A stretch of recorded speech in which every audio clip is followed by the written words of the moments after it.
Bakit malabo nang isalba ang Titanic sa ilalim ng dagat?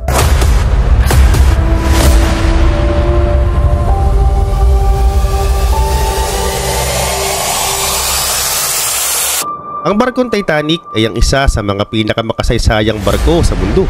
Mas lalo itong naging sikat nang isinapelikula ito ni Leonardo DiCaprio at Kate Winslet noong 1997 ng Titanic.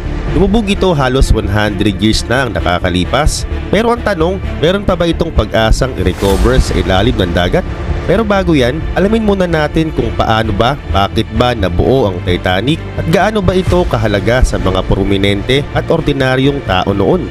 Noong unang panahon, nagkaroon ng mga kompetisyon ng mga shipping lines para maisakay at maihatid sa mga destinasyon ng mga mayayamang tao. Ang White Star Line at ang Cunard ay ang dalawa sa mga nangungunang shipping line noong unang panahon sa UK. At mas naging sikat noon ng Cunard ang dinaos nila ang debu ng dalawa sa kanilang barko na Lusitania at Mauretania. Tumaas ang kanilang kita dahil dito, kaya naman ang chairman ng White Star Line na si Bruce Ismay ay nakaisip ng paraan para mas mahigitan nila ang Cunard. Nagplano nga silang gumawa ng mga barko na mas makikilala hindi sa bilis ng biyahe, kundi sa masarap at komportableng biyahe. Napagpasyahan nila na gagawa sila ng tatlong naglalakihang mga barko at ito nga ang Olympic, Britannic at Titanic. Itong sumapit na ang Marso 1909 ay sabay nilang ginawa ang Titanic at Olympic. Ang dalawang barkong ito ay dinisenyo talaga namang nilaanan ng oras ni Thomas Andrews. Sinabi rin nila na mas hamak na mas maganda ito kumpara sa iba. Meron itong 4 na elevator, first class na swimming pool at mataas na klase ng serbisyo. Pinagmalaki rin nila ang first class accommodation na hindi nalalayo na second class accommodation. At ang third class accommodation naman kung nakakadami rin sila ng ginhawa kagaya ng tinatamasa ng ibang mga pasahero. At kung safety naman ang pag-uusapan, ang Titanic ay merong 16 na compartment para di basta-basta makakapasok ang tubig. At sa sobrang ganda ng Titanic, marami nagsasabi na ito ang barko na hindi kayang mapalubog ng kahit na sino. Ganun pa man na unang naglayag ang Olympic noong June 1911 mula England patungong New York City at naging maayos naman ang kanilang biyahe. Sa kabilang banda, ang Titanic din ay dumaan sa mga sea trials at napatunayang talaga namang wala itong magiging problema.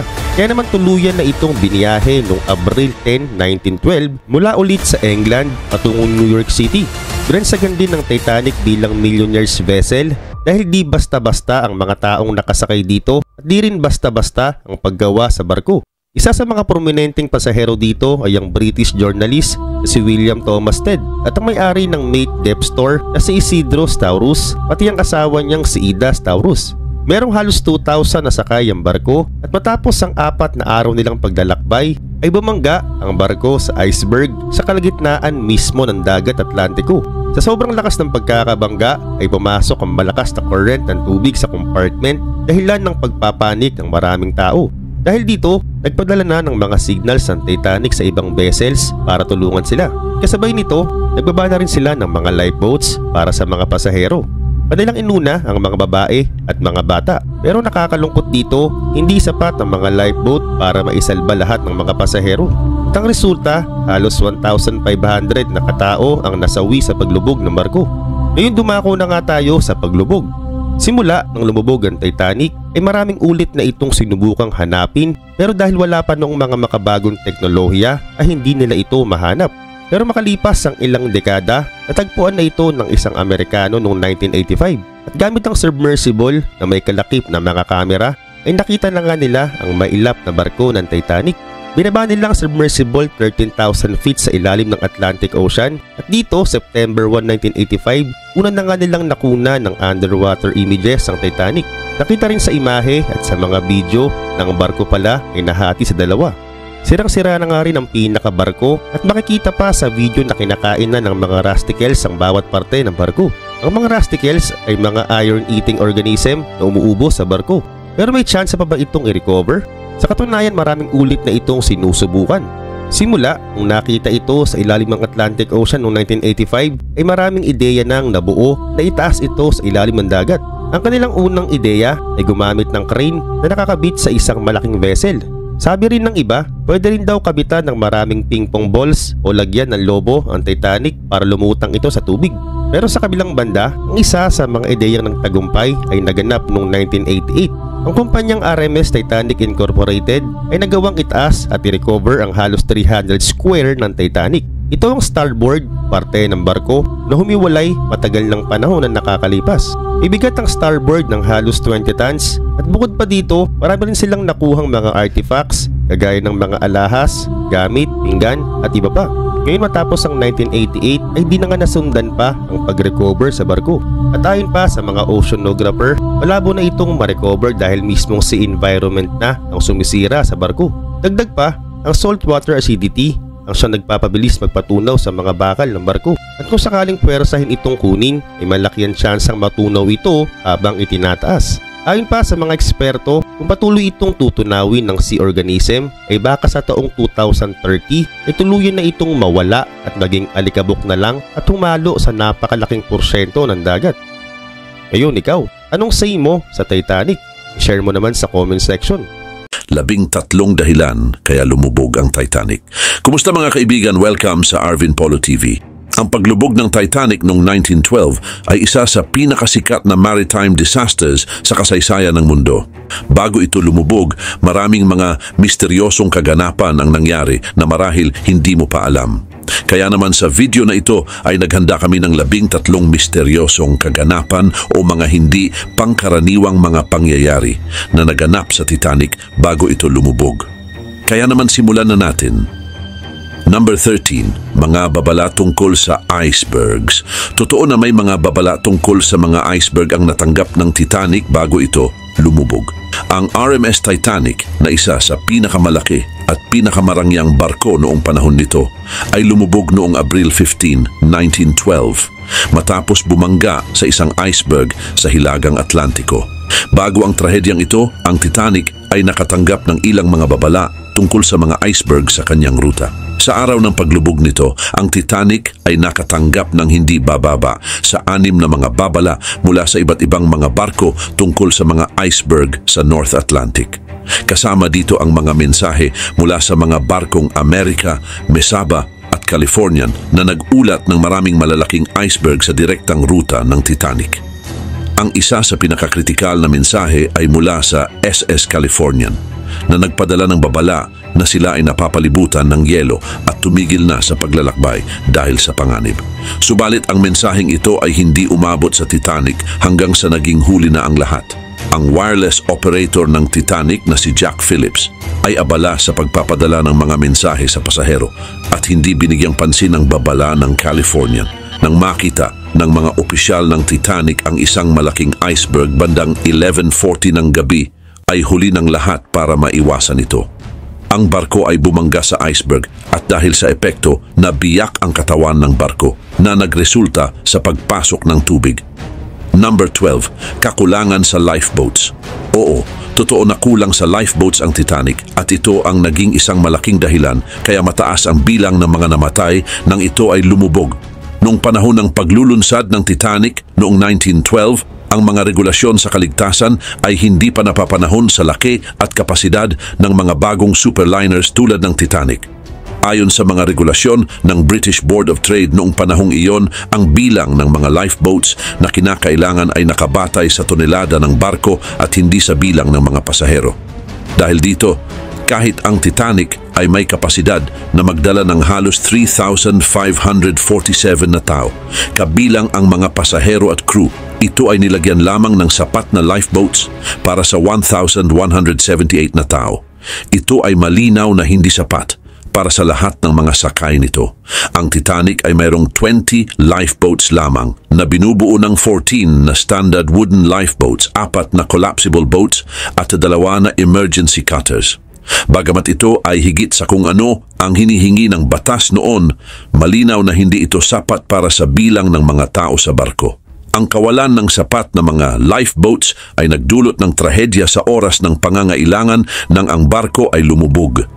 Ang pangyayaring ito kasama ang trahedya ng paglubog ng Titanic ay nagdulot ng malawakang pagbabago sa mga regulasyon sa kaligtasan sa dagat.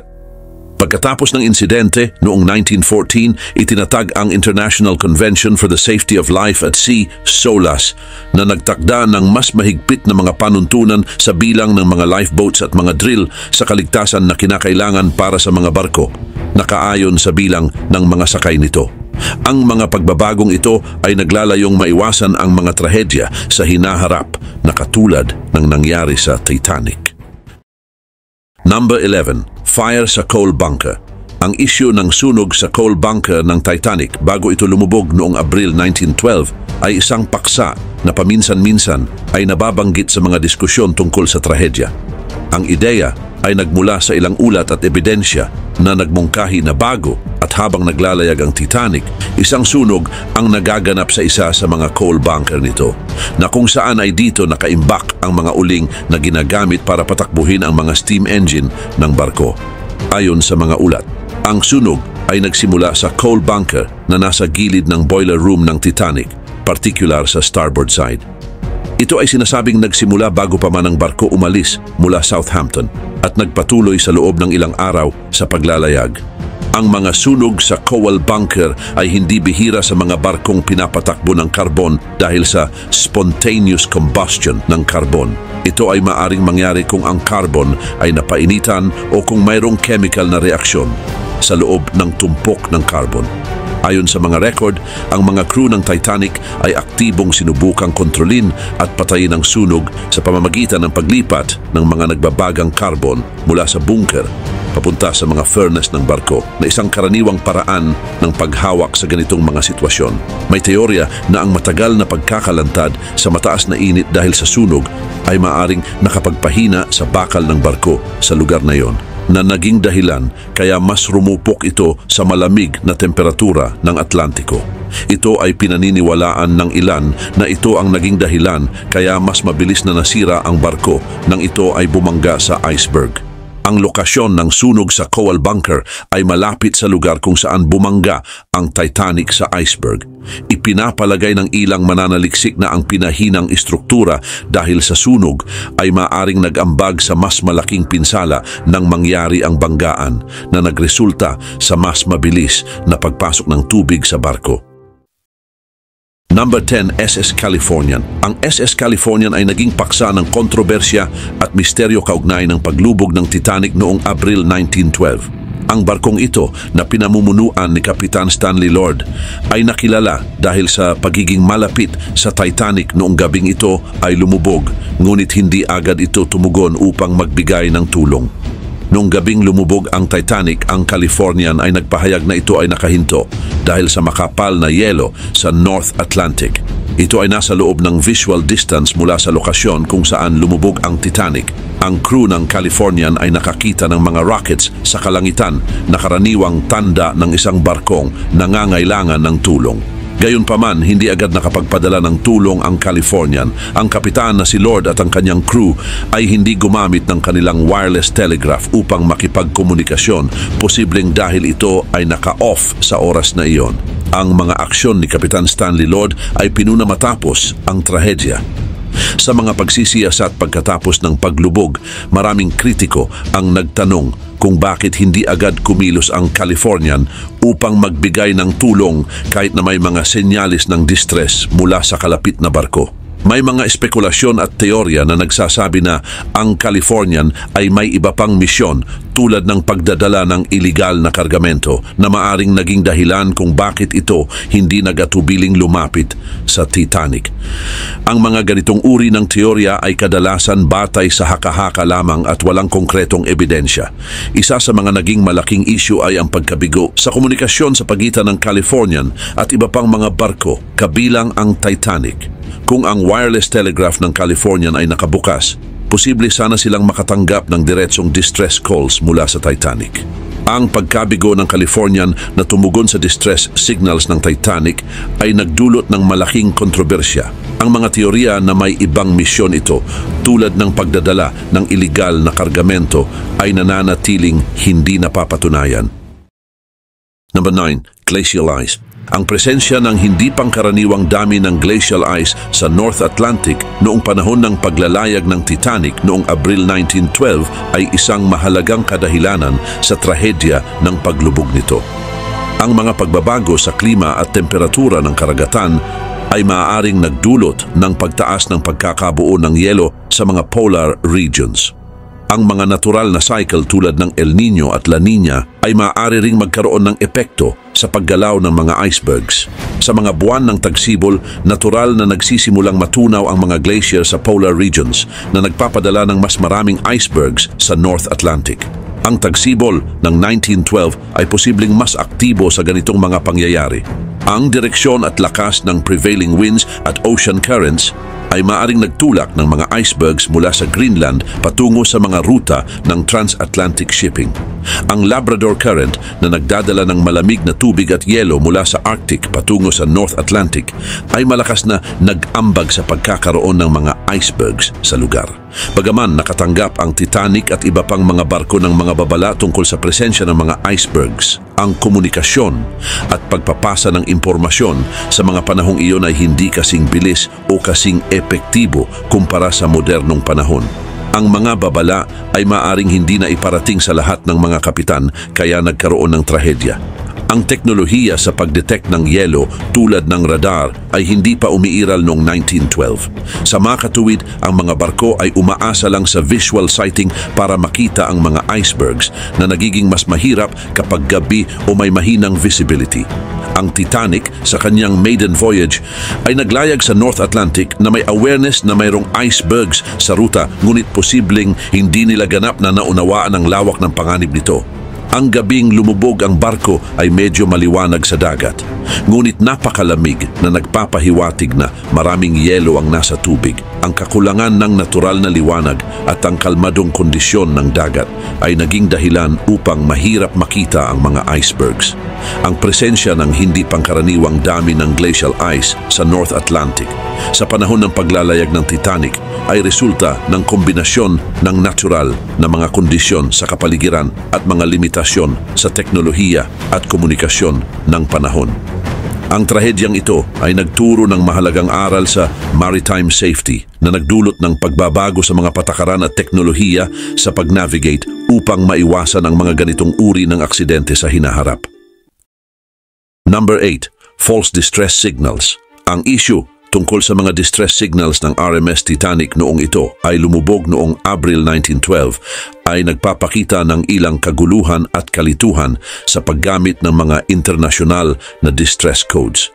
Ito ay dahil sa ilang mga kadahilanan kabilang ang paglipat mula sa mga lumang signal codes patungo sa mga bagong set of international standards. Noong panahon ng Titanic, ang international na signal para sa emergency ay nagbabago. Bago ang 1908, ang signal na ginamit upang ipahiwatig ang pagkakaroon ng panganib ay ang Morse Code Signal CQD, na ang CQ ay nangangahulugang General Call at D para sa distress. Noong 1908, itinakda ng ikalawang International Radio Telegraphic Convention ang SOS bilang bagong international na distress signal dahil sa mas simpleng pagkakasunod-sunod ng mga tuldok at guhit sa Morse code na madaling ipadala at matanggap.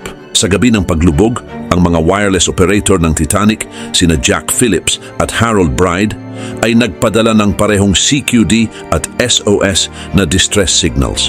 Ang paggamit ng dalawang signal ay sumasalamin sa panahon ng transisyon sa paggamit ng internasyonal na distress codes. Si Phillips, na mas bihasa sa paggamit ng CQD, ay nagpadala nito ng maraming beses bago lumipat sa SOS na mungkahi naman ni Bride, na mas nakababata sa kanya at marahil mas maalam siya sa paggamit ng bagong distress signal. Isa sa mga problema sa mga distress signals ng Titanic ay ang pagbigay ng eksaktong lokasyon nito sa oras ng mga transmissions. Ang mga maling coordinate na naipadala sa ilang distress messages ay maaaring nagdulot ng pagkaantala sa pagdating ng tulong. Ang tamang lokasyon sa distress signals ay critical para sa mas mabilis at epektibong tugon ng mga rescue ships. Ang mga kondisyon sa panahon at teknolohikal na limitasyon ng mga wireless apparatus noong panahon na iyon ay maaaring naging dahilan din sa mga issue sa pagpapadala ng malinaw at consistent na distress signals. Ang pagod at stress ng mga operator ng barko ay maaaring nagdulot din ng mga error sa pagpapadala ng mga mensahe. Ang paggamit ng hindi standard o hindi inaasahang distress signals sa kaso ng Titanic ay isang halimbawa kung paano ang mga pang-emergency na protokol ay maaaring hindi masunod dahil na din siguro sa mahinang teknolohiya o di naman kaya sa panahon ng mga kritikal na sandali. Number 7, switch theory.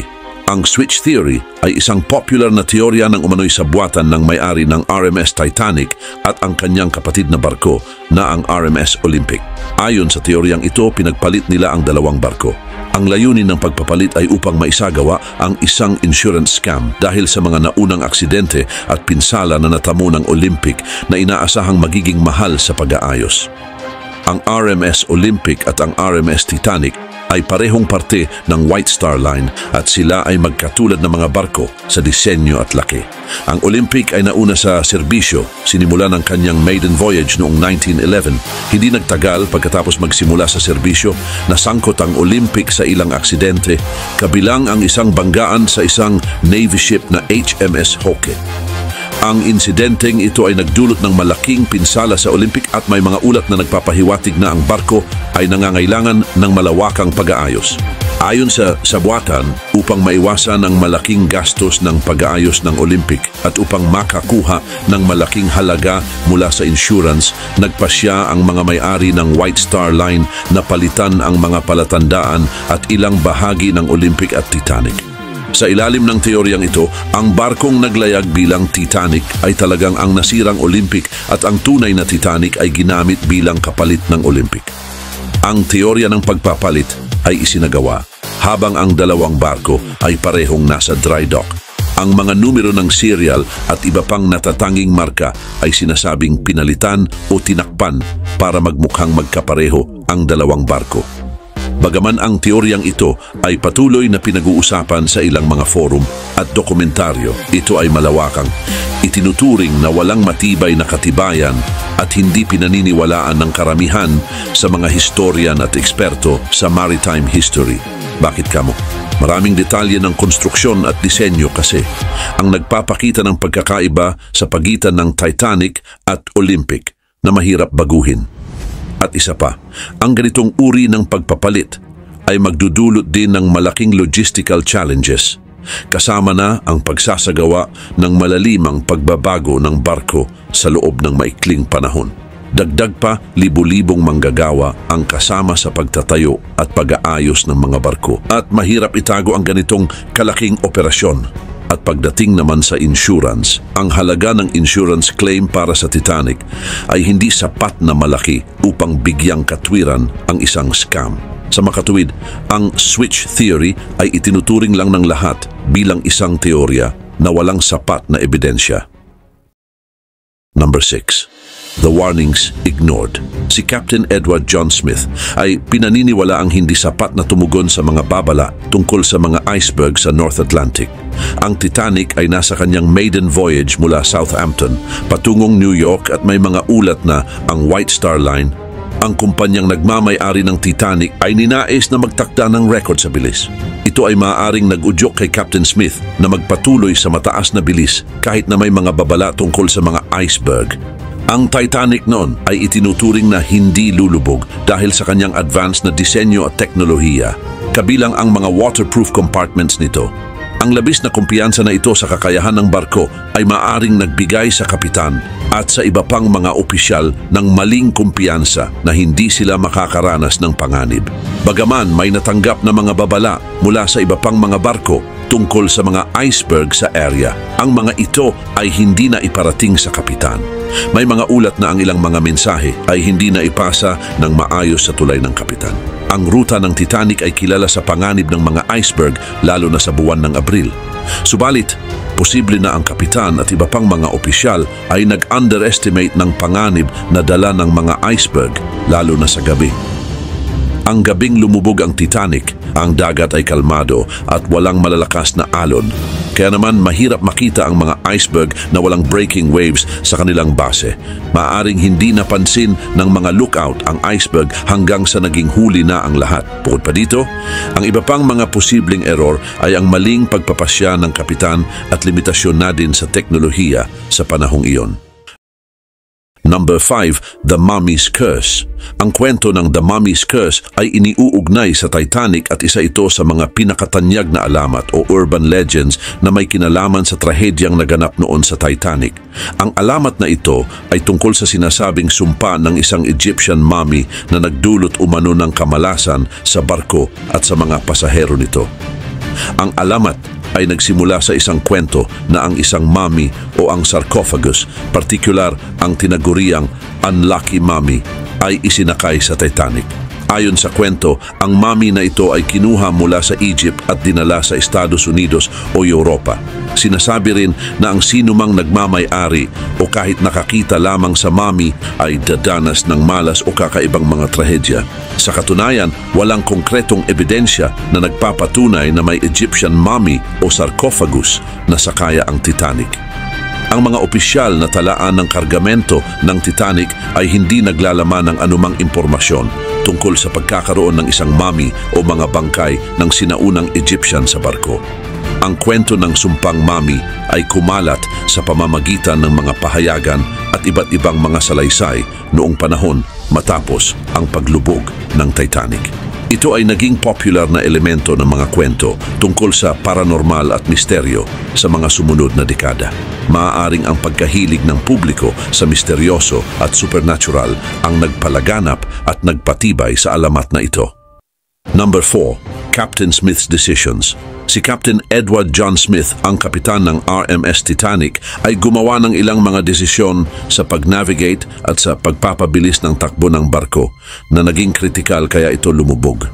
Ang mga desisyong ito ay pinag-aralan at pinagtatalunan pa rin ng mga eksperto at historiador sa loob ng maraming taon. Walang duda na ang Titanic ay isa sa pinakamalaki at pinakamarangyang transatlantic steamships noong panahon nito. Sa kanyang maiden voyage mula Southampton patungong New York, dala niya ang ilang sa pinakamayayamang tao sa mundo, pati na rin ang daan-daang emigranteng umaasa sa bagong simula sa Amerika. Bago ang trahedya, ang Titanic ay tumanggap ng ilang mga babala tungkol sa mga iceberg sa North Atlantic. Pero gayunpaman, sa kabila ng mga babalang ito, nagpatuloy ang barko sa mataas na bilis. Isa sa pinakakontrobersyal na desisyon ni Captain Smith ay ang panatilihin ang mataas na bilis ng Titanic sa kabila ng mga kondisyon ng yelo. May mga haka-haka na nais ng White Star Line, ang kumpanyang nagmamay-ari ng Titanic, na magtakda ng record sa bilis o dumating sa New York ng mas maaga kaysa sa inaasahan upang makakuha ng positibong publicity. Sa panahong iyon, karaniwan para sa mga transatlantic steamships na magpatuloy sa mataas na bilis kahit na may babala ng yelo. Umaasa kasi sila sa kanilang kakayahang makita agad at maiwasan agad ang mga iceberg. Sa gabi ng paglubog ng April 14, bandang 11:40 p.m., isang malaking iceberg ang naaninag ng lookout ng Titanic. Agad na ipinag-utos ni First Officer William Murdoch na iwasan ito sa pamamagitan ng pagliko ng barko at pag-reverse ng mga makina. Ngunit ito ay huli na. Sumalpok ang Titanic sa iceberg na nagdulot ng mga butas sa kanang bahagi ng kanyang katawan. Ang desisyon na magpatuloy sa mataas na bilis sa kabila ng mga kondisyon ng yelo at mga babala ay itinuturing na isang kritikal na faktor sa lawak ng trahedya. Ang pagkakaroon ng mas mabagal na takbo ay maaari sanang nagbigay ng mas maraming oras upang iwasan ang iceberg at potensyal na mabawasan ang pinsala. Ang mga maling desisyon ni Captain Smith bago at sa panahon ng paglubog ng Titanic ay patuloy na pinag-aaralan bilang mga halimbawa ng hamon sa paggawa ng maayos na desisyon sa ilalim ng presyon. Ang mga ito ay naging mahalagang aral sa larangan ng maritime safety na nagbunsod ng mga pagbabago sa mga regulasyon at kasanayan sa pag-navigate ng mga barko. Number 3, Wireless Operator's Role.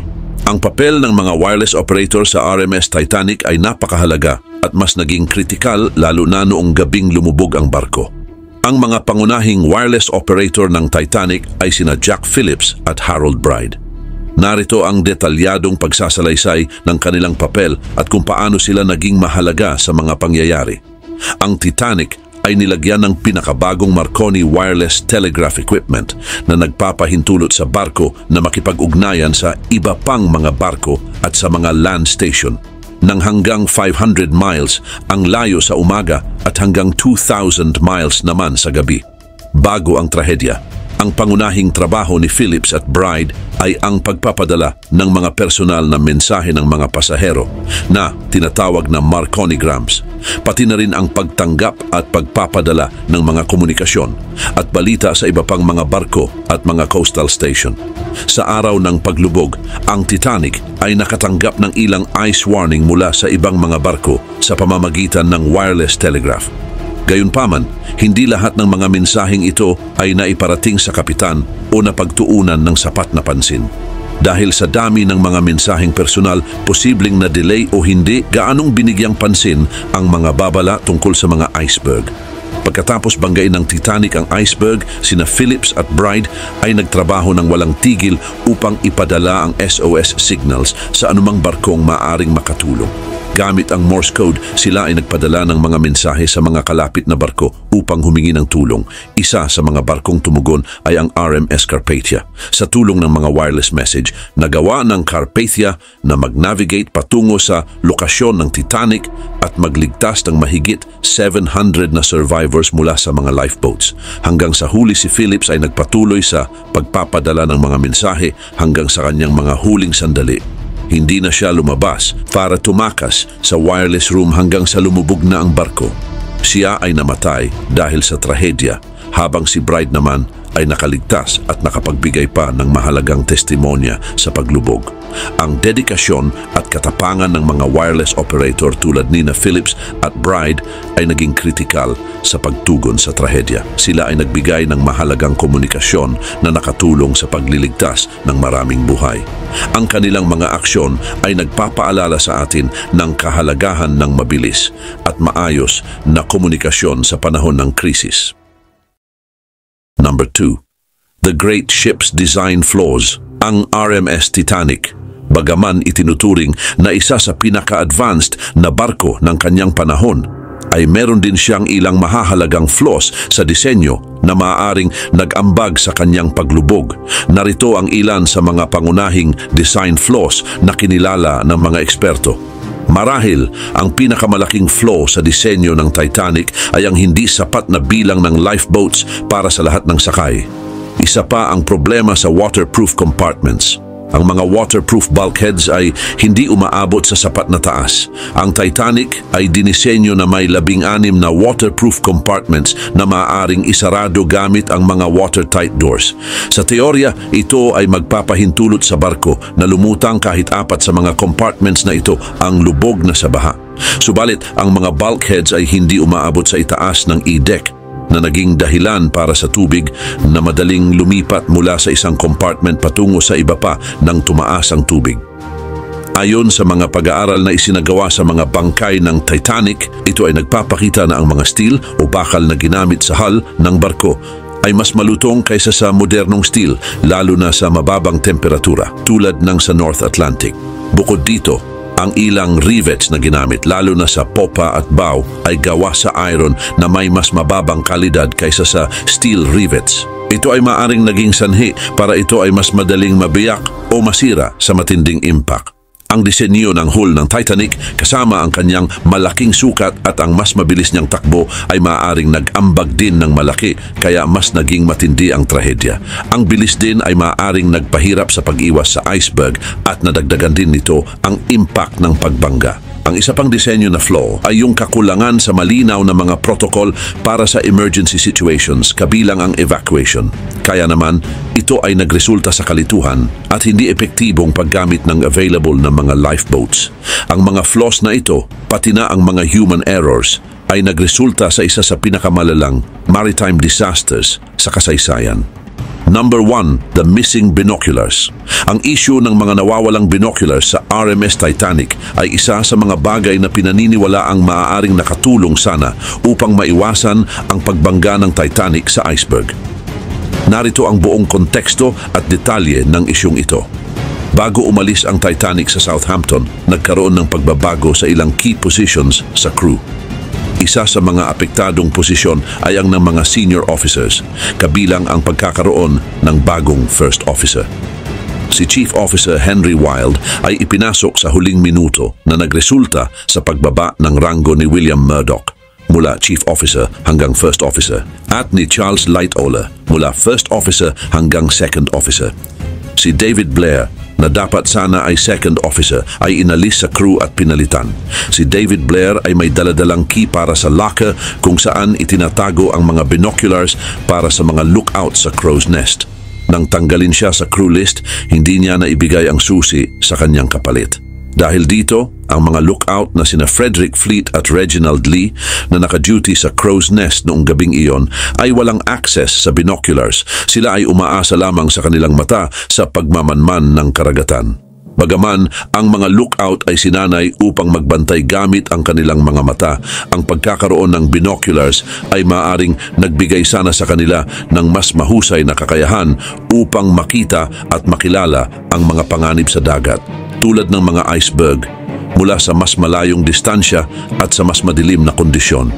Sa gabi ng paglubog, ang iceberg ay natukoy lamang ilang minuto bago ang pagbangga. Kung may binoculars ang mga lookout, posible sana nilang napansin ang iceberg mula sa mas malayo pa na nagbibigay ng higit pang oras para sa barko na gumawa ng mga pag-iwas na maniobra. Sa mga investigasyon na sumunod sa trahedya, tinanong si Fleet, isa sa mga lookout, kung ang pagkakaroon ng binoculars ay maaaring nakatulong. 15 mga bagay na na-recover mula sa Titanic. Welcome sa Arvin Polo TV. Ang RMS Titanic ay isang malaki at mamahaling barko na lumubog noong April 15, 1912. Ang sakuna ay nagresulta sa pagkamatay ng maraming mga pasahero at crew at kinikilala ito bilang isa sa pinakamasalimuot na maritime disasters sa kasaysayan. Ngunit marami ding mga kagamitan ang na-recover mula sa Titanic. Pero ano-ano kaya ang mga impormasyon na maaaring makuha sa mga ito? At sa video ngang ito ay tutuklasin at pag-uusapan natin ang 15 na mga bagay na nakuha mula sa lumubog na barko. Kaya naman simulan na natin. Number 1, life vests.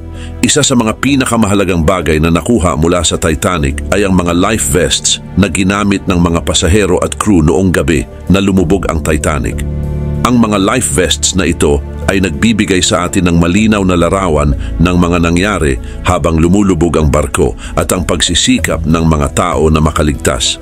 Ang mga life vests ng Titanic ay gawa sa matibay na tela na may cork sa loob. Ang cork ay magaan at lumulutang sa tubig, kaya nakakatulong ito para hindi lumubog ang nagsusuot nito. Ang disenyo ng mga life vests ay karaniwan noong panahong iyon, pero hindi ito perpekto. Ayon sa mga kwento ng mga nakaligtas, ay maraming buhay ang nailigtas ng mga life vests, pero may mga limitasyon din ito. Halimbawa, hindi sapat ang mga ito para suportahan ang isang tao ng maayos, lalo na kung hindi marunong lumangoy o kung naninigas na sa lamig mula sa tubig ng Atlantic. Kaugnay nito, maraming life vests ang nakuha mula sa dagat pagkatapos ng trahedya. Ang iba ay nasa maayos na kondisyon pa rin, habang ang iba naman ay sira-sira na dahil sa matagal na pagkakababad sa tubig. Ang mga life vests na ito ay naging bahagi ng collection ng iba't ibang museum tulad ng Maritime Museum sa Halifax, Nova Scotia at ng iba't ibang private collector. Ang kondisyon ng mga life vests ay nagbibigay sa atin ng ideya tungkol sa quality at tibay ng mga materials na ginamit noong panahong iyon at pati na rin ang mga kalagayan sa dagat noong gabi ng trahedya. Number 2, eyeglasses. Maraming bagay ang nakuha mula sa lumubog na barko, kasama na ang mga eyeglasses na may kani-kanilang kwento. Ang mga eyeglasses na ito ay nagbibigay ng personal na pananaw tungkol sa buhay ng mga pasahero ng Titanic at sa kanilang karanasan noong gabing iyon. Isa sa mga kilalang eyeglasses na nakuha ay pag-aari ni John Jacob Astor IV na isa sa pinakamayamang tao sa barko. Ang kanyang eyeglasses ay may manipis na metal frame at malinaw na lens na uso noong panahon na iyon. Ang pagkakatagpo sa eyeglasses ni Astor ay nagbigay ng dagdag na impormasyon tungkol sa kanyang personal na gamit at estado sa buhay. Bukod sa eyeglasses ni Astor ay marami pang ibang pares ng eyeglasses ang natagpuan sa iba't ibang bahagi ng barko. Ang ilan sa mga ito ay nasa loob ng mga maleta habang ang iba naman ay nakakalat sa paligid ng wreck site. Iba-iba ang kondisyon ng mga eyeglasses na ito dahil ang iba ay halos buo pa rin habang ang iba naman ay kalawangin na. At may mga tanda ng pagkasira dahil sa matagal na pagkakalubog sa dagat. Ang mga detalye ng paggawa ng mga eyeglasses na ito ay nagpapakita ng style at technology noong unang bahagi ng 20th century. Gayun din, ang mga eyeglasses na nakuha mula sa Titanic ay mahalaga hindi lang dahil sa kanilang historical value, kundi dahil din sa kanilang kakayahang magsalaysay ng personal story ng mga taong sakay ng barko. Number 3. Pocket watches. Maraming bagay ang nakuha mula sa lumubog na barko, kabilang na dito ang mga pocket watches. Ang mga relong ito ay nagbibigay ng mahalagang impormasyon tungkol sa mga huling sandali ng mga pasahero ng Titanic. Ang mga pocket watches ay natagpuan kasama ng mga labi ng mga pasahero at crew. Maraming relo ang tumigil sa pagtakbo sa eksaktong oras ng paglubog na nagpapakita ng mga huling sandali ng trahedya. Karamihan sa mga relo ay gawa sa expensive metal tulad ng ginto at silver at may magagandang disenyo na nagpapakita ng kayamanan ng may-ari. Samantala, isa sa mga kilalang relo ay kay John Gill na isang pasahero sa second class. Ang kanyang relo na natagpuan kasama ng kanyang katawan ay tumigil sa oras na 2:55 AM, halos eksaktong oras ng paglubog ng Titanic. Ang relo ay sira na at natakpan ng kalawang at barnacles, pero nagbibigay pa rin ito ng mahalagang impormasyon tungkol sa oras ng paglubog. Ang relo ni Edmund Stone na isang steward sa Titanic ay tumigil din sa halos parehong oras na nagpapatunay sa eksaktong oras ng paglubog. Ang mga relo ay hindi lamang mga mekanikal na aparato. Sila ay bahagi ng kasaysayan na nagdadala ng mga personal na kwento ng mga taong kasama sa trahedya. Ang ilan sa mga relo ay may mga initial o dedikasyon na nakaukit na nagpapakita ng mga personal na relasyon ng mga may-ari nito. Halimbawa, ang relo ni William Hart na isang third class na pasahero ay may mga initial na nagpapakita na ito ay regalo mula sa kanyang pamilya bago siya sumakay sa Titanic papuntang Amerika. Number 4. Jewelry. Ang mga alahas na natagpuan mula sa Titanic ay kabilang sa mga pinakahalagang bagay na nakuha mula sa sikat na barko. Ang RMS Titanic na lumubog noong April 15, 1912 ay may daladalang maraming yaman, kasama na dito ang mga alahas ng mga pasahero nito. Sa mga sumunod na dekada ay maraming ekspedisyon ang ginawa para mahanap ang mga bagay na nalunod kasama ng barko. Sa mga natagpuan, ang mga alahas ay nagbigay ng espesyal na pagtingin sa yaman at style noong panahon ng Edwardian. Ang mga alahas mula sa Titanic ay may iba't ibang uri, mula sa mga simpleng piraso hanggang sa mga precious gems. Kasama dito ang mga singsing, pulseras, kuwintas, hikaw at relo. Maraming piraso ang gawa sa gold, silver at platinum, at may mga mamahaling bato din tulad ng diamond, emerald, ruby at sapphire. Ang ilan sa mga alahas na ito ay may mga personal na ukit na nagpapakita ng kasaysayan ng mga may-ari nito. Kaugnay pa nito, isa sa mga kilalang piraso na natagpuan ay isang singsing na may malaking diamond na pinaniniwala ang pag-aari ng isang mayamang pasahero. Ang singsing na ito ay naging simbolo ng yaman at kasaysayan ng Titanic. Mayroon ding kwintas na gawa sa ginto at pinalamutian ng mga emeralds na ipinakita sa mga exhibition sa iba't ibang bahagi ng mundo upang ipakita ang kagandahan at halaga ng mga alahas mula sa Titanic. Number 5. Maraming buhay ang nawala at marami ding gamit ang nawala dahil sa paglubog ng barko, tulad ng mga bagahe ng mga pasahero. Ang mga bagahe na na-recover mula sa barko ay nagbibigay sa atin ng ideya tungkol sa buhay ng mga taong sakay nito. Iba't ibang klase ng bagahe ang natagpuan mula sa Titanic. May malalaking trunk at may maliliit na handbag at valise. Ang mga bagahe ng mga pasahero sa first class ay karaniwang gawa sa mamahaling materials at maganda ang disenyo na nagpapakita ng kanilang kayamanan. Marami sa mga ito ang puno ng mamahaling damit, alahas at iba pang personal na gamit. Halimbawa, ang bagahe ng fashion designer na si Lady Duff Gordon ay puno ng mga magagandang damit at accessories. Habang ang mga bagahe naman ng mga pasahero sa second class ay mas simple. Marami sa kanila ay mga negosyante o professional na naglalakbay para sa trabaho o kasiyahan. Ang kanilang mga bagahe ay may mga gamit tulad ng damit, sapatos at iba pang pang-araw-araw na pangangailangan.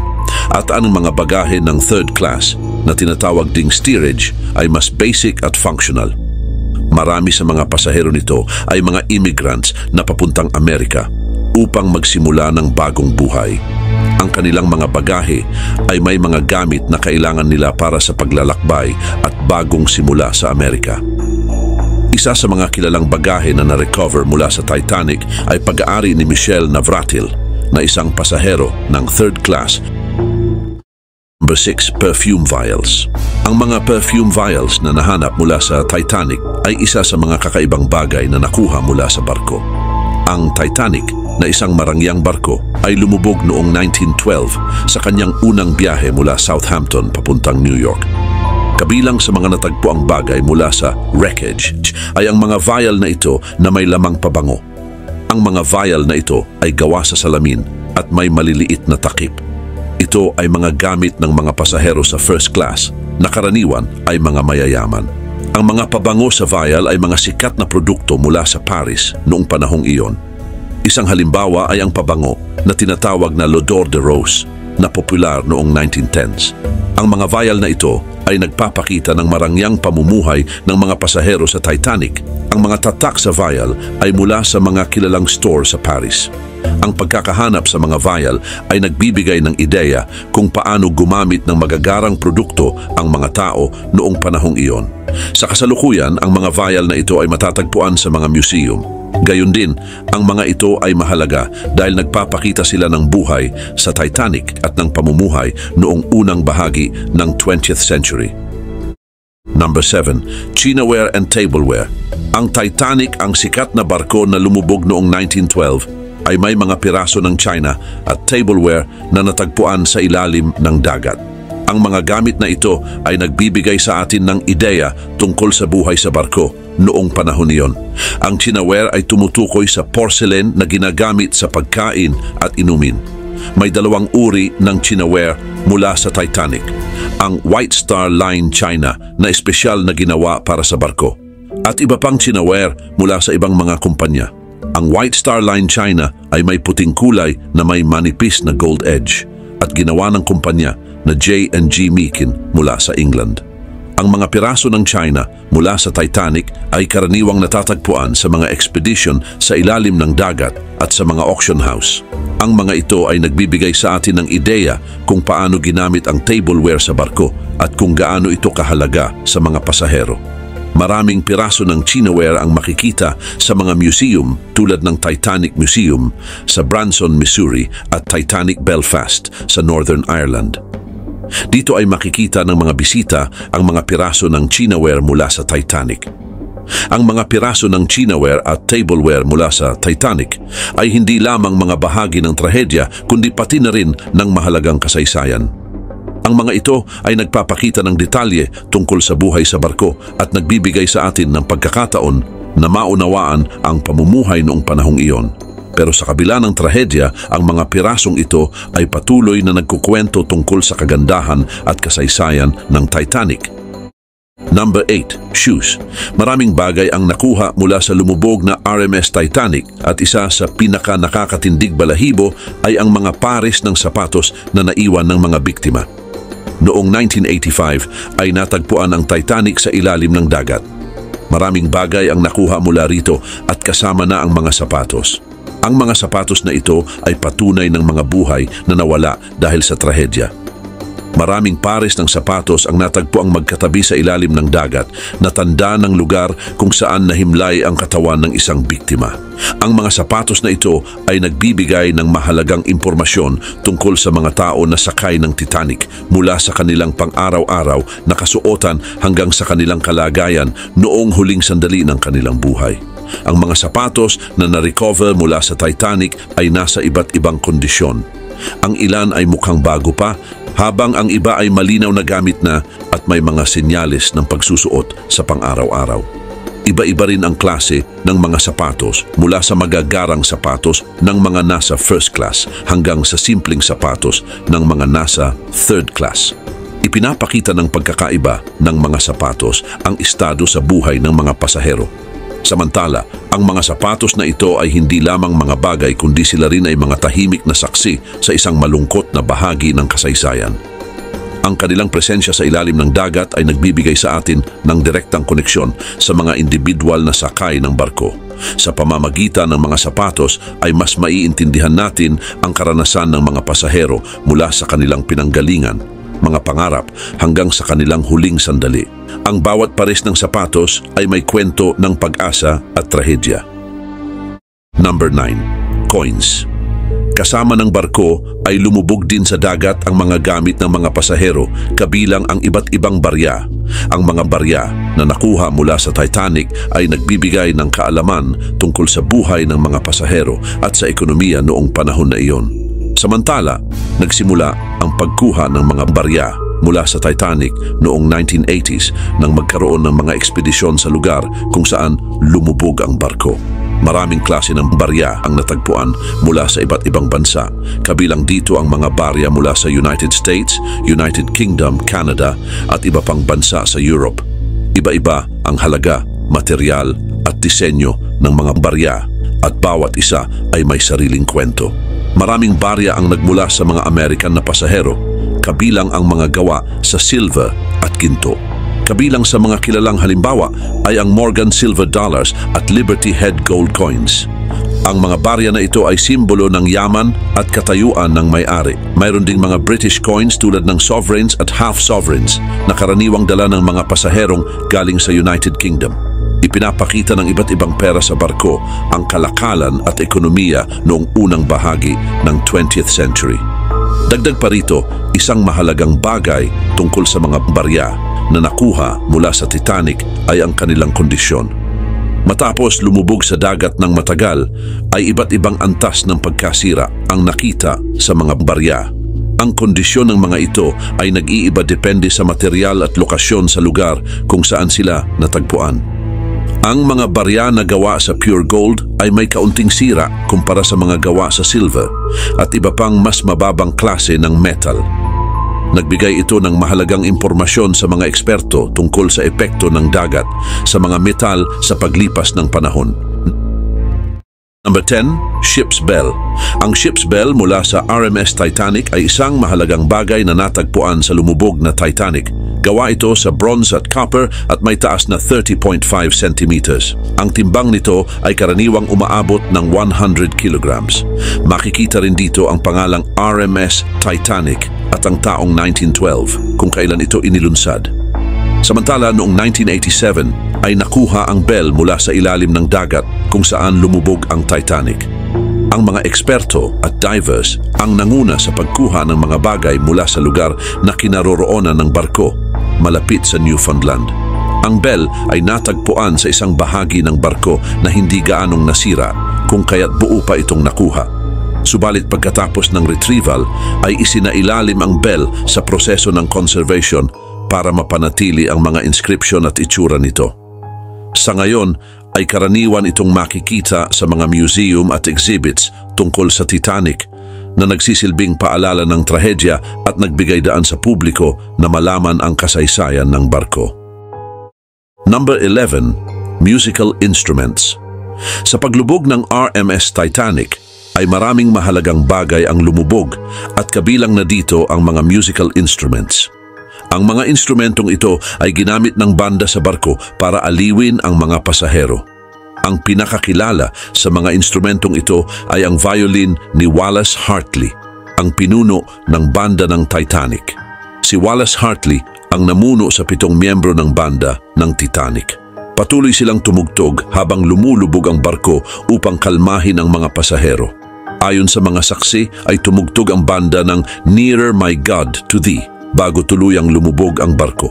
Nang matagpuan ang katawan ni Hartley ay natagpuan din ang kanyang violin na nakatali sa kanyang katawan sa isang leather case.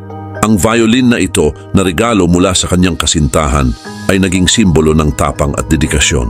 Gayun din, ang violin ni Hartley ay isa sa mga pinakamahalagang bagay na nakuha mula sa Titanic. Sinuri ito ng mabuti upang mapatunayan ang pagiging tunay nito. Matapos ang ilang dekada sa private collection, ito ay na-auction noong 2013 at nabenta sa halagang $900,000. Ipinapakita nito kung gaano kahalaga ang violin sa kasaysayan. Bukod sa violin, ay may iba pang mga instrumento na nakuha mula sa lugar kung saan lumubog ang Titanic. Kasama rito ang isang cello na pagmamay-ari ng isa sa mga miyembro ng banda. Ang mga bahagi ng cello na ito tulad ng pegbox at fingerboard ay natagpuan at inayos upang maipakita sa publiko. Number 12. Wine bottles. Bukod sa mga pasahero at kargo, ay marami rin itong dala na yaman kabilang na ang mga bote ng alak. Ang mga bote ng alak na na-recover mula sa lumubog na Titanic ay mahalaga dahil ipinapakita nito ang marangyang pamumuhay ng mga pasahero. Marami sa mga na-recover na bagay ay mga bote ng alak na karaniwang natagpuan sa mga storage room at ilang mga cabin. Karamihan sa mga alak na ito ay galing sa France na kilala sa paggawa ng mga high-quality na alak. Isang kilalang brand na natagpuan ay ang champagne mula sa Heidsieck & Co. Monopole Blue Top na iniinom ng mga pasahero sa first class. Dagdag pa rito, isang natatanging katangian ng mga bote ng alak mula sa Titanic ay ang kanilang kondisyon kahit matagal na sa ilalim ng dagat. Dahil sa malamig na temperature at madilim na kapaligiran, ay maraming bote ng alak ang nanatiling buo. May ilang eksperto ang nagsabing posibleng nanatili ang lasa ng alak bagamat naapektuhan na ito ng tubig alat ayon sa ilang experiment. Gayun din, ang halaga ng mga wine bottles mula sa Titanic ay hindi lamang dahil sa kanilang presyo kundi pati na rin sa kanilang kasaysayan. Ang mga boteng ito ay sumasalamin sa yaman at karangyaan ng buhay sa Titanic, pati na rin ang trahedya ng pagkalunod ng barko. Ang ilang mga bote ay ibinebenta sa mga auction at nagkakahalaga ng thousands of dollars. Halimbawa, ang isang bote ng Heidsieck & Co. Monopole Blue Top Champagne ay naibenta sa halagang $25,000 noong 1997. Number 13. Telegraph equipment. Maliban sa iba pang mga kagamitan na natagpuan sa lumubog na Titanic, ay nakita din ang telegraph equipment na ginagamit para makipag-ugnayan habang nasa dagat. Ang mga telegraph equipment na nakuha mula sa lumubog na barko ay nagbibigay ng mahalagang impormasyon kung paano ginamit ang technology na ito para maiwasan ang sakuna at humingi ng tulong. Samantala, ang telegraph system ng Titanic ay gumagamit ng Marconi Wireless Telegraphy System na isang napakabagong technology noong panahong iyon. Ang system na ito ay binubuo ng transmitter, receiver at antena. Ang pangunahing transmitter ng Titanic ay isang 5 kilowatt rotary spark gap transmitter na kayang magpadala ng mensahe gamit ang Morse code. Ang receiver naman ay sensitibong nakatune para makatanggap ng signal mula sa ibang barko at sa mga station sa baybayin. Ang malaking antena ng Titanic ay naka-install sa tuktok ng barko, kung kaya't mas malawak ang saklaw ng komunikasyon. Isa sa mga na-recover na kagamitan mula sa lumubog na barko ay ang mga bahagi ng transmitter at receiver. Ang mga ito ay napanatiling maayos dahil sa malamig na temperature sa ilalim ng dagat. Dahil dito ay napag-aaralan ng mga eksperto ang mga detalye at kondisyon ng mga kagamitan. Ang receiver na na-recover ay nagpapakita ng wiring at mga coil na ginagamit para makatanggap ng signal. Ang transmitter naman ay may mga bahagi tulad ng spark gap at rotor na nagpapakita kung paano ito ginagamit sa pagpapadala ng signal. Number 14. Binoculars. Isa sa mga gamit na na-recover mula sa Titanic ay ang binoculars na sinasabing pagmamay-ari ni Frederick Fleet na isa sa mga lookout ng barko. Ayon sa mga ulat, ang binoculars ay nasa isang kahon na selyado kung kaya't hindi ito nasira sa ilalim ng dagat. Subalit bago lumubog ang Titanic, ang kakulangan ng binoculars sa lookout ay isang malaking problema. Naiwan ang binoculars sa Southampton matapos makalimutan ng barko ang susi sa locker na naglalaman nito. Si David Blair, ang original na second officer na natanggal sa posisyon bago umalis ang Titanic, ay siyang nakapagdala ng susi nang umalis siya sa barko, na naging dahilan kung bakit walang binoculars ang mga lookout. Ayon kay Fleet sa mga sumunod na investigasyon ay naniniwala siya na kung mayroon silang binoculars ay mas maaga nilang mapapansin ang iceberg at maaaring naiwasan ang trahedya. Gayon din, ang binoculars na na-recover mula sa Titanic ay nasa mabuting kondisyon na isang kahangahangang bagay makalipas ang mahigit isang siglo sa ilalim ng dagat. Ang mga eksperto sa maritime archaeology at mga historian ay maingat na pinag-aralan ang binoculars upang matiyak ang authenticity nito at upang maunawaan ang papel nito sa trahedya. Ang binoculars ay hindi lamang isang simpleng gamit dahil naging simbolo din ito ng mga pagkukulang at kamalian na nagdulot sa isa sa pinakamatinding trahedya sa dagat sa kasaysayan. Number 15. Children's Toys. Mula sa lumubog na Titanic ay maraming laruan ang natagpuan mula dito, tulad ng mga maliliit na figure, stuffed animals at mga puzzle.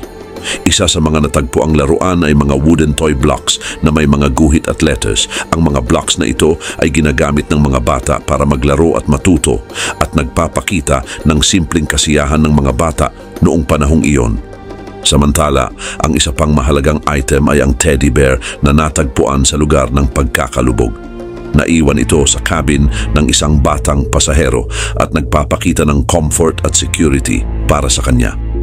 Ang teddy bear ay nagpapakita kung gaano kahalaga ang isang simpleng laruan para sa mga bata, lalo na sa gitna ng trahedya. Mayroon ding mga laruan mula sa first class at third class cabins. Ang mga laruan sa first class ay mas magaganda at mahal na gawa sa kahoy o metal, habang ang mga laruan sa third class ay mas simple at gawa sa murang materyales.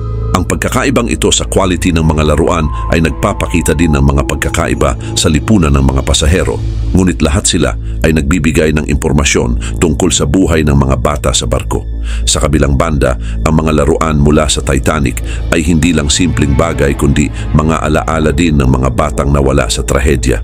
Ang bawat laruan, tulad ng teddy bear at wooden blocks, ay may kwento at nagbibigay ng malungkot na alaala tungkol sa mga pasahero.